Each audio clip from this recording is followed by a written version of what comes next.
पश्चिम बंगाल की सियासत में आज सबसे बड़ा दिन है। 294 में से 293 सीटों पर हुए चुनाव के नतीजों की तस्वीरें अब साफ होने वाले हैं। शुरुआती रुझान बता रहे हैं कि इस बार मुकाबला सिर्फ टकराव का नहीं बल्कि बड़े उलटफेर का है। एक तरफ सत्ता बचाने की कोशिश में ममता बनर्जी तो दूसरी तरफ पहली बार बंगाल फतह करने के इरादे से भारतीय जनता पार्टी। लेकिन इन सब के बीच मतगणना के दौरान एक ऐसा आरोप सामने आया है जिसने पूरे चुनाव पर सवाल खड़े कर दिए हैं। सवाल ये कि क्या ममता बनर्जी इस्तीफा देगी? दरअसल शुरुआती रुझानों में ऑल इंडिया तृणमूल कांग्रेस करीब 100 सीटों पर बढ़त बनाए हुए है, जबकि बीजेपी 180 से ज्यादा सीटों पर आगे चलती दिखाई दे रही है।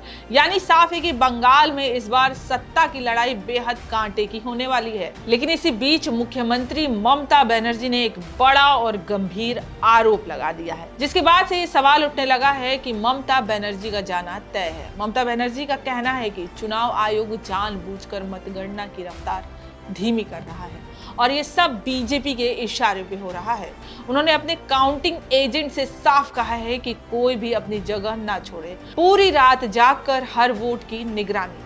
ममता ने दावा किया है कि अब तक सिर्फ 13% वोटों की ही गिनती हुई है और कई जगहों पर गिनती रोके जा रहे हैं। इतना ही नहीं, उन्होंने सोशल मीडिया पर आरोप लगाया है कि कई इलाकों में बिजली काट दी जा रही है, सीसीटीवी कैमरे बंद कर दिए जा रहे हैं और स्ट्रांग रूम के आसपास संदिग्ध गतिविधियां देखी जा रही हैं।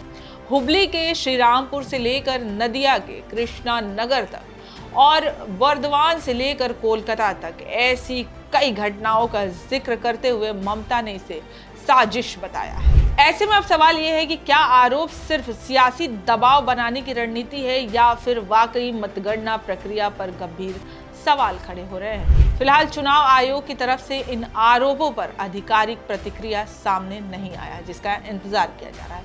लेकिन इतना तो तय है कि बंगाल का ये चुनाव अब सिर्फ सीटों की लड़ाई नहीं रहा बल्कि भरोसे और पारदर्शिता की परीक्षा भी बन चुका है।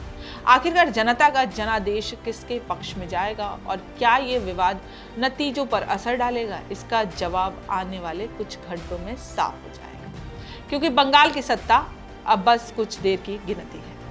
फिलहाल इस खबर में इतना ही। आप बने रहिए India.com के साथ। अब आप जहां भी हैं वहीं से खबर भेज सकते हैं। आपके आसपास कुछ घट रहा है या कोई खास बात, तो बस अपना मोबाइल उठाइए और पिन न्यूज के ऐप पर शेयर कर दीजिए।